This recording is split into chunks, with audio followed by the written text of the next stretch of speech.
The forest is alive tonight, and it's not with the usual sounds of wind or wildlife. I can't see the moon, can't see the stars, just endless blackness and the tangled silhouettes of ancient trees pressing in from every side. My flashlight flickers, barely piercing the gloom, and every step I take seems to echo in the hush, as if the ground itself is listening. I try my radio again, but it's dead, just a faint hiss of static. My phone is useless, the screen frozen and lifeless. I'm alone, or at least I want to believe I am. But I know better. I can hear them now, soft voices drifting through the branches, weaving between the trunks, calling my name in tones that sound almost familiar. Sometimes it's my mother's voice, sometimes my old friend from college, sometimes my own voice, pleading for help. I know the rules. I know I shouldn't answer. That's rule number 4. Never answer when the forest calls your name. I grip my ranger badge, feeling the cold metal through my glove, and try to steady my breathing. The elders warned us about nights like this, but I never really believed them. Not until now. The trees are so old here, older than any map, older than any story. Their roots twist deep into the earth, and their branches seem to reach for me, brushing my shoulders, tugging at my jacket. I keep moving, but the path is gone, swallowed by the undergrowth and the darkness. Every direction looks the same. If you're reading this, remember the rules. That's what I keep telling myself over and over, like a prayer. The rules are the only thing standing between me and whatever is out there. I can't see it, not clearly, but I know it's hunting me. I've seen the signs, strange markings on the trees, footprints that start and stop in the middle of nowhere, the sudden, unnatural silence that falls when the whispers begin. The voices grow louder, more insistent, promising safety, promising warmth, promising a way out. But I know better. I close my eyes and whisper the rules, hoping they're enough.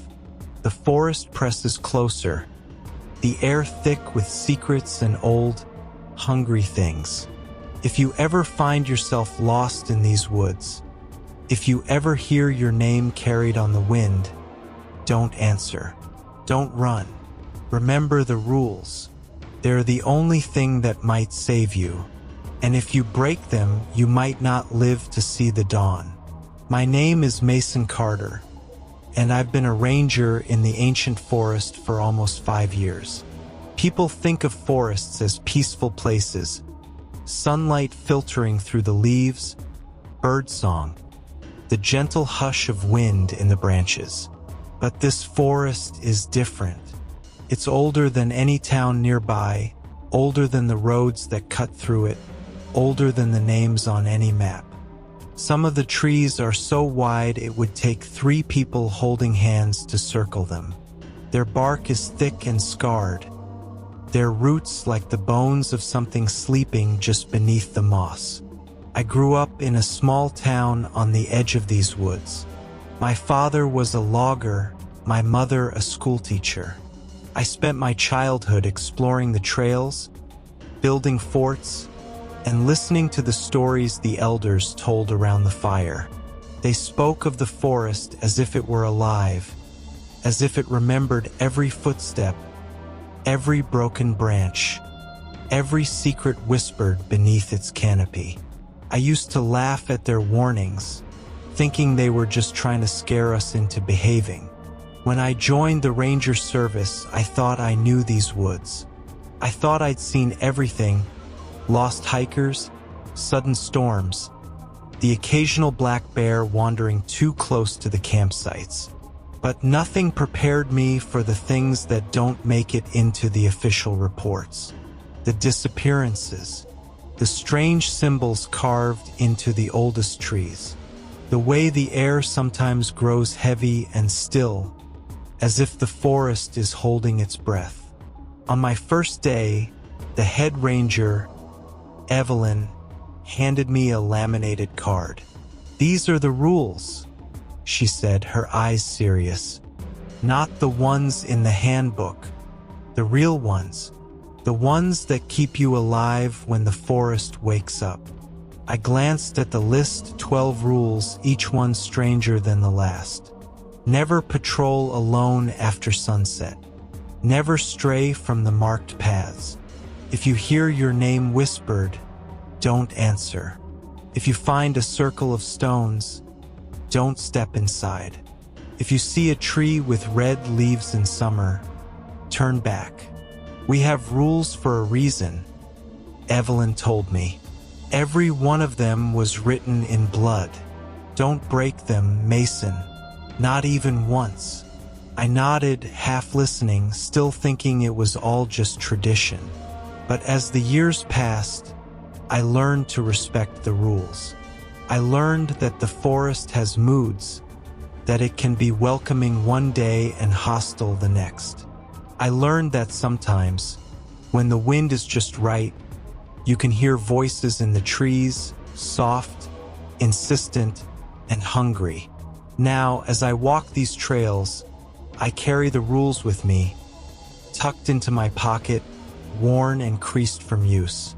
Because out here, the forest is old, and the whispers in the trees are real. And if you forget that, even for a moment, you might never find your way out again. It started with the birds. Normally, the forest is alive with their calls, warblers, thrushes, the occasional woodpecker hammering away at a dead trunk. But one morning, I stepped out of the ranger station and was struck by the silence.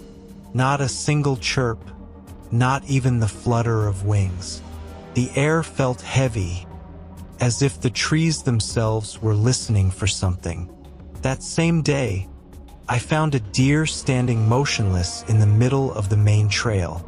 Its eyes were wide, unblinking, and it didn't move even when I approached. Only when I was close enough to touch did it bolt, crashing through the undergrowth with a wild, desperate energy. I chalked it up to a bad night, maybe a predator nearby, but the feeling of unease lingered. The next week, a pair of hikers went missing. They'd checked in at the trailhead, signed the logbook, and set out for a day hike on the ridge loop. When they didn't return by nightfall, we organized a search. Their tracks led off the main path, winding deeper into the old growth, then simply stopped. No sign of a struggle, no broken branches, just two sets of footprints vanishing into the moss. We searched for days, but it was as if the forest had swallowed them whole. I tried to focus on my usual duties, clearing fallen branches, checking the campsites, updating the trail maps. But the forest felt different. The other rangers noticed it too. Jokes around the station grew quieter, replaced by nervous glances and half-finished sentences. People started leaving the station in pairs, even for short patrols. At night, I'd hear the wind rise, carrying with it a faint, almost musical whisper that seemed to drift from tree to tree. The elders from the nearby village came to the station one evening, their faces drawn and serious. They brought gifts of cedar and sage, and they spoke in low voices. "The forest is restless," one of them said, her eyes never meeting mine. "It remembers. Tell your people to be careful. Don't go out alone. Don't answer if you hear your name." I nodded, promising to pass on the warning, but I could feel the old fear settling in my bones. I wanted to believe it was just a bad season, just coincidence. But deep down, I knew better. The land was changing, and the first signs were only the beginning. The forest was waking up, and whatever was moving among the trees was just getting started. After the elders' visit, the atmosphere in the ranger station was tense. That evening, Head Ranger Evelyn called everyone into the main room. The fire crackled, casting long shadows on the log walls, and the air was thick with unspoken worry. She set a battered, laminated card on the table and looked at each of us in turn. "We need to talk about the rules," she said quietly. "Not the ones in the official handbook. The real ones. The ones that keep you safe when the forest starts to feel different." She read the first rule aloud. Never patrol alone after sunset. Years ago, a ranger thought he could handle a late call by himself. He never came back. We found his flashlight and his hat, but nothing else. The forest was silent, as if it had swallowed him whole. "If you hear your name whispered, don't answer." Evelyn's voice dropped. "The wind can play tricks, but sometimes it's not the wind. If you answer, you might find yourself walking deeper into the woods, and you might not find your way back. Don't stray from the marked paths. There are places in these woods that don't want to be found. If you leave the trail, you might end up somewhere you don't recognize, even if you think you know every tree. If you find a circle of stones, don't step inside. Some say they're old boundary markers, others say they're something else. Either way, people who step inside sometimes come out changed, or not at all. If you see a tree with red leaves in summer, turn back. It's not natural. It's a warning. The last time someone ignored it, we found their gear, but not them." Evelyn paused, letting the silence settle. "These aren't just stories. Every rule has a reason. Every one was written because someone didn't come back. You break one and you might not either." She handed the card to me, her eyes serious. "Keep this close, Mason. The rules are the only thing standing between you and what's out there. Don't let yourself forget."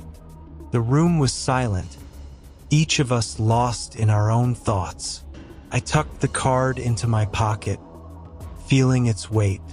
The rules weren't just tradition, they were survival. And as the forest grew darker outside, I realized just how much depended on remembering every single one. It was early spring when the new ranger arrived. Her name was Jamie, fresh from the city, eager to prove herself.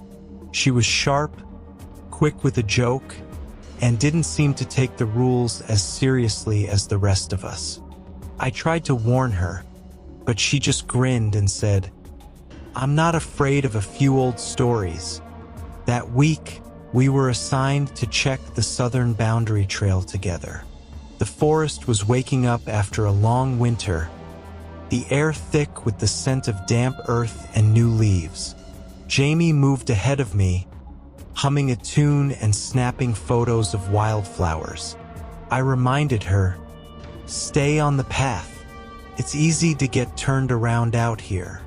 She waved me off, stepping just a few feet off the trail to get a better angle of a mossy log. It seemed harmless, but as soon as she left the path, the forest grew quiet. The birds stopped singing, and even the wind seemed to hold its breath. Jamie didn't notice. She crouched down, focused on her camera, while I felt a chill creep up my spine. We finished our rounds and headed back to the station. That night, Jamie mentioned she'd heard something strange while we were out there. A faint whisper, almost like her name, drifting through the trees. She laughed it off, but I saw the uncertainty in her eyes. The next morning, we found a circle of stones near the spot where Jamie had left the trail. It hadn't been there the day before. The stones were smooth, arranged in a perfect ring, and the ground inside was bare, as if nothing had ever grown there. Jamie stared at it, her confidence faltering. "Did you do this?" she asked.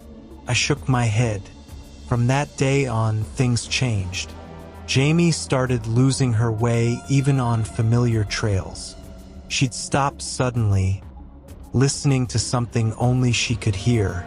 Once, I found her standing motionless in the middle of the woods, eyes unfocused, lips moving as if in conversation with the trees. When I called her name, she snapped out of it, confused and embarrassed. I wanted to believe it was just nerves, just the stress of a new job. But deep down, I knew better. The rules weren't just for tradition, they were warnings. Jamie had broken one, and something in the forest had noticed. My own skepticism began to crack, replaced by a growing sense of dread. The line between story and reality was starting to blur, and I realized that out here, even a small mistake could have consequences you might never see coming. It happened just after sunset. Jamie and I were finishing a routine sweep of the North Ridge Trail, the last golden light filtering through the canopy. Then, as if someone had thrown a switch, the forest plunged into darkness. Not the gentle blue of twilight, but a thick, suffocating black that swallowed the path and blurred the shapes of the trees.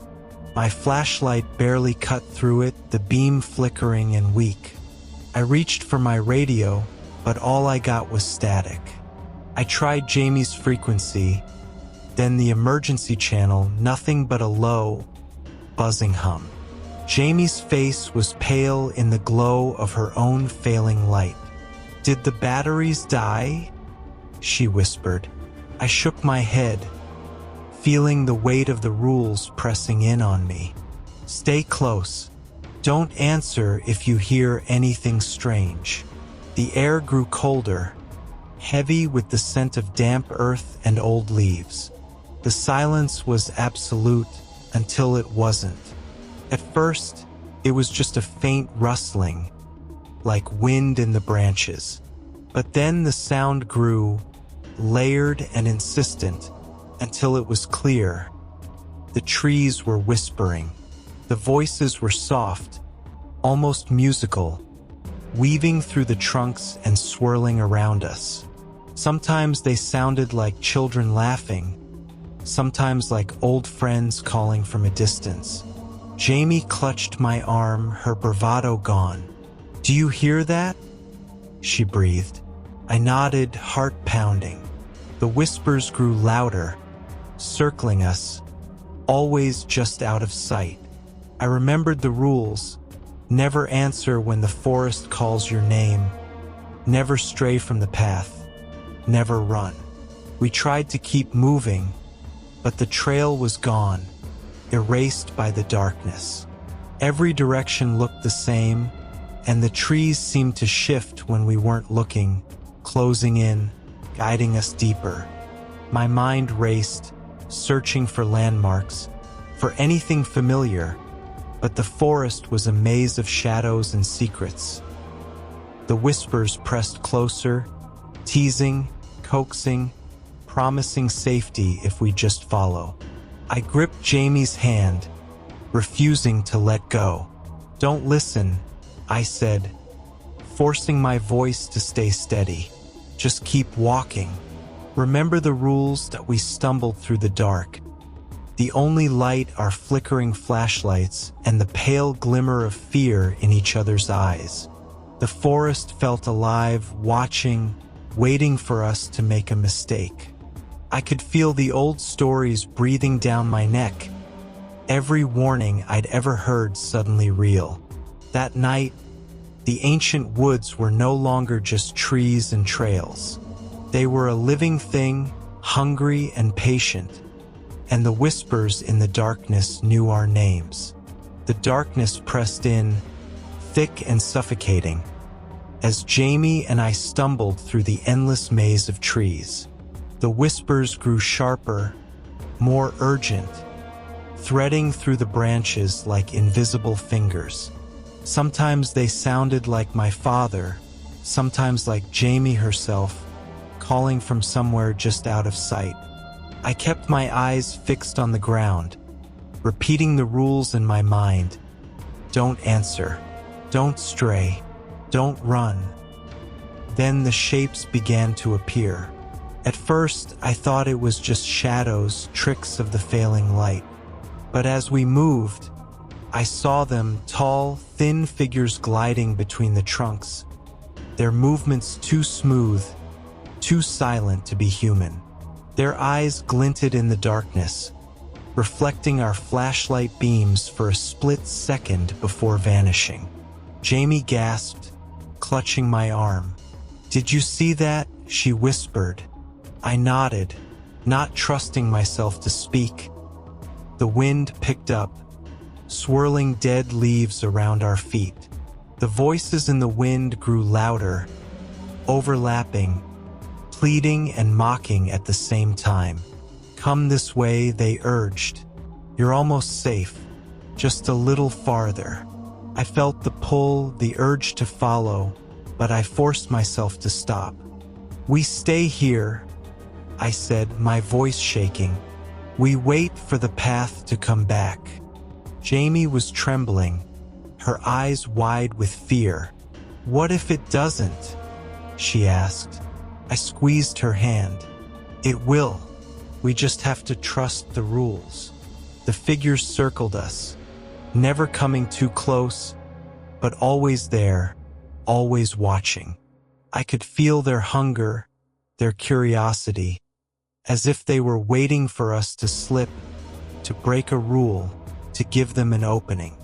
The air was thick with the scent of moss and rot, and every breath felt like it might be my last. Suddenly, one of the shapes darted forward, stopping just at the edge of our light. Its face was a blur of shadows, its mouth too wide, its voice a chorus of whispers. "Mason," it crooned. "You're lost. Let us help you." I shut my eyes, clinging to the memory of the rules, refusing to answer. Jamie started to cry, the sound muffled by her hands. I wrapped my arm around her, pulling her close. "Don't listen," I whispered. "Don't let them in."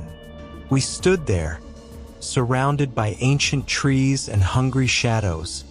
The rules our only shield. The forest pressed closer, the whispers rising to a fever pitch. I knew then that this was the test, this was what the rules were for. And if we broke them, even once, we'd be lost forever. Just another story whispered among the trees. The pressure in the forest was unbearable, as if the trees themselves were closing in. Jamie's grip on my arm tightened with every passing minute, her breaths coming in short, panicked bursts. The whispers grew louder, swirling around us, each one more insistent than the last. I could feel my own resolve slipping, the rules blurring in my mind as exhaustion and fear took hold. Then suddenly Jamie broke. She pulled away from me, her eyes wide and wild. "I can't do this, Mason," she gasped. "I hear my brother. He's out there. I know it." Before I could stop her, she stumbled off the faint path, plunging into the darkness between the trees. "Jamie, wait!" I shouted, but she was already gone, swallowed by the shadows. The forest seemed to shudder, the whispers rising to a deafening chorus. I forced myself to remember the rules: never chase someone who breaks away, never leave the path, never answer the voices. But every instinct screamed at me to run after her. I steadied my breathing, fighting the urge to panic. I called out, not her name, but the rules, hoping she would hear me and remember. "Stay where you are. Don't listen to them. I'm coming to help, but you have to trust me." The forest responded with a sudden, unnatural silence. The shapes in the darkness pressed closer, their eyes glinting with anticipation. I could feel the weight of every story I'd ever heard, every warning I'd ever ignored. This was the moment the rules were meant for, the moment when fear threatened to tear us apart. I forced myself to stay calm, to focus. I retraced my steps, marking my path with broken twigs and whispered prayers. I called out the rules again and again, refusing to let the forest drown me in its secrets. Finally, I heard a faint sob, and I found Jamie huddled beneath a massive oak, her face streaked with tears. I knelt beside her, repeating the rules until her breathing slowed and her eyes cleared. Together, we made our way back to the path, the forest still watching, still waiting. We had come close to disaster, but we had survived, because even when panic threatened to break us, the rules held us together. That night, I understood the rules weren't just about survival. They were about trust, about holding on to each other when the darkness tried to pull us apart. And as long as we remembered that, we still had a chance. The forest was still, but the air vibrated with tension. Jamie and I stood side by side on the narrow path, our flashlights barely illuminating the ancient trunks around us. The whispers had faded to a low murmur, but the shapes in the darkness lingered, watching, waiting for us to falter again. I knew we couldn't just keep moving. We had to face whatever was hunting us, or we'd never make it out. I remembered the stories the elders told, the rituals meant to calm the forest and keep its spirits at bay. I also remembered my training, how to stay calm, how to mark a trail, how to use every tool at my disposal. I realized that survival would take both, the wisdom of the old ways and the discipline of a ranger. That I knelt and gathered what I could: fallen branches, a handful of salt from my emergency kit, and the small cedar bundle the elders had given me. Jamie watched, her fear slowly giving way to determination. "What are you doing?" she whispered. "We're making a circle," I said. "A boundary. The old stories say the forest respects boundaries, but only if you make them with intent." I poured the salt in a ring around us, laid the cedar at the center, and broke the branches into 4 points, marking the directions. Jamie added her compass and a strip of her ranger badge, her hands steady now that we stood together in the circle, and I began to recite the rules, each one in order, my voice growing stronger with every word. Jamie joined in, her voice trembling at first, then gaining confidence. The whispers surged, angry and pleading, but we held our ground. Then I did something I'd never done before. I spoke directly to the forest, blending the old words with my own. "We respect your power. We honor your age, but we are not yours. We are rangers and we protect this place. Let us go." The wind rose, swirling the salt and cedar smoke around us. The shapes pressed closer, but the circle held. For a moment, the forest seemed to hesitate, as if weighing our intent. Then, slowly, the darkness receded. The whispers faded, replaced by the gentle rustle of leaves. Jamie squeezed my hand, relief flooding her face. We stepped out of the circle, the path ahead suddenly clear, bathed in the faint light of dawn. We had bent the rules, mixed tradition with survival, but we had survived. I knew the forest would always be dangerous, always hungry for those who forgot the old ways. But for now, we had earned its respect and our freedom. As we walked back toward the ranger station, I understood. The rules were not just about fear.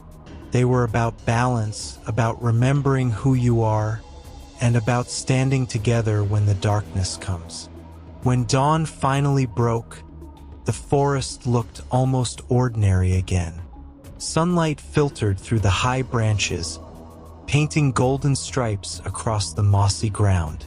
The air was crisp and cool, and the birds had returned, their songs tentative but growing stronger with each passing minute. Jamie and I walked in silence, following the now familiar path back toward the ranger station.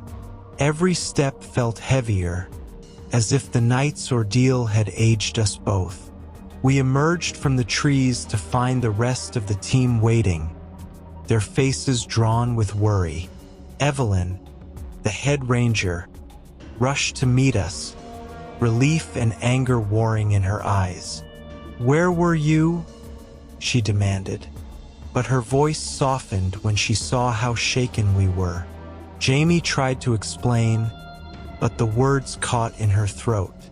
I stepped in, telling them what had happened, the darkness, the whispers, the shapes in the woods, and the circle that saved us. The others listened in silence, some nodding, some looking away.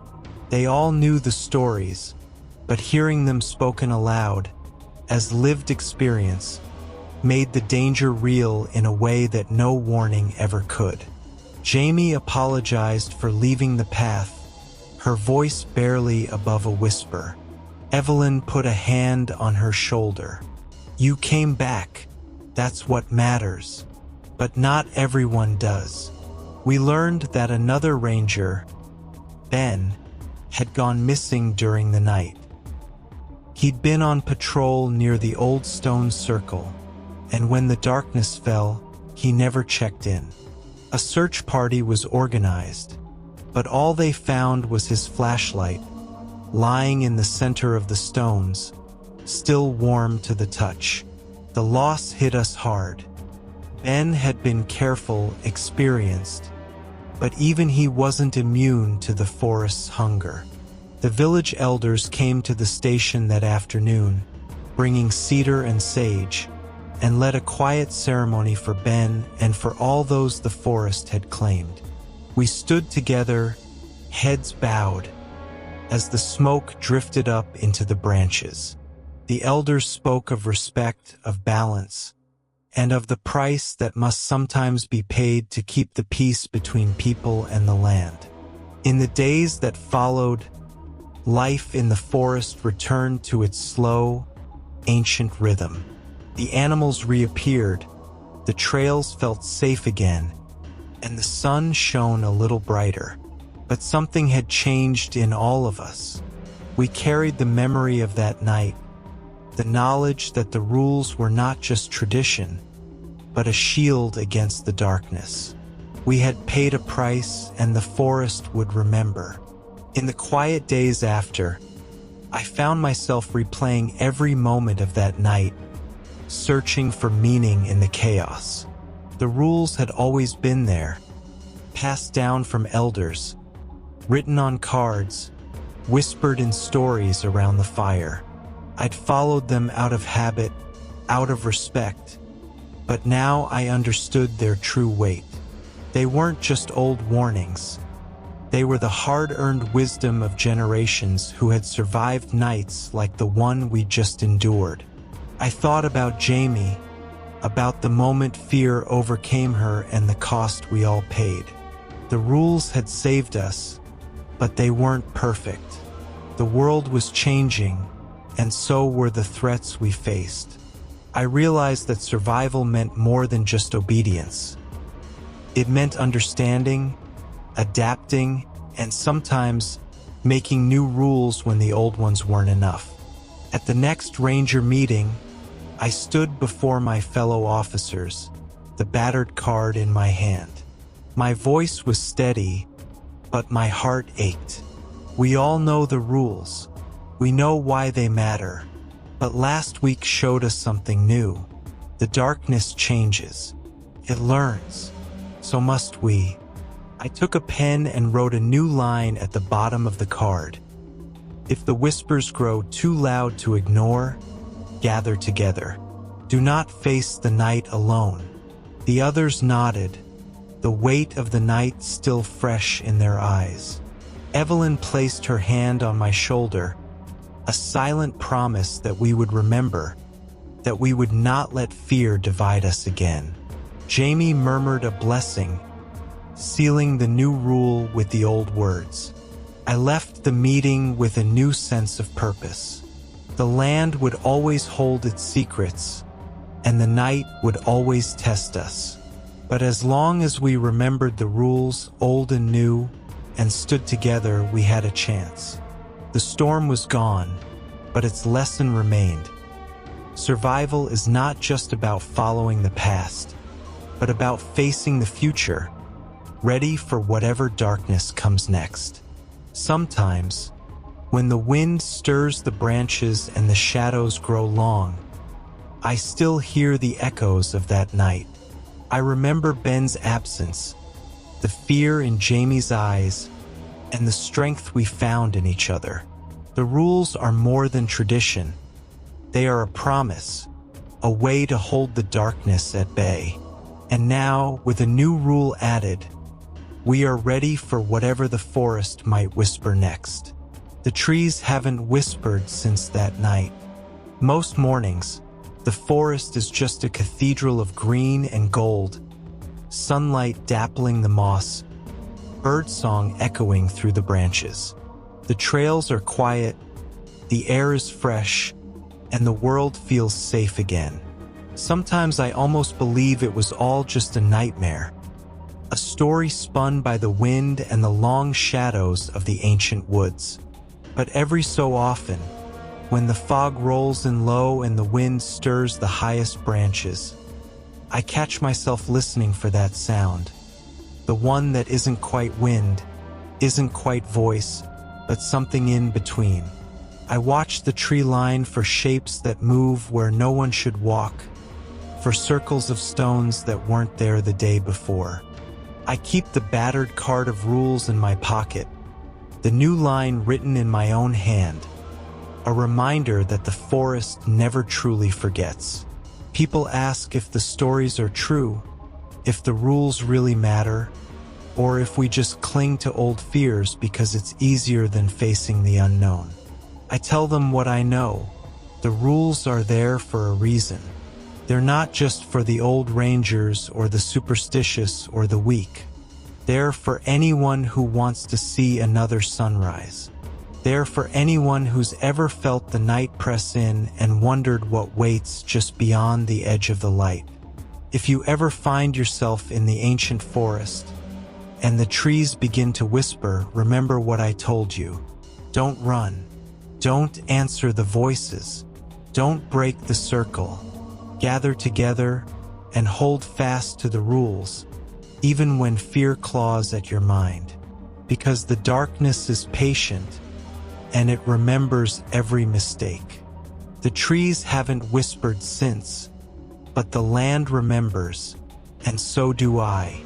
And if you ever hear your name in the forest, if you ever feel the world shift and the old dread settle in your bones, remember, the rules are your only shield. Break them and you might not live to tell the story. So if you're reading this, take it as a warning. The forest is quiet now, but it's only sleeping. And out here, beneath the ancient canopy, the past is never as far away as you think.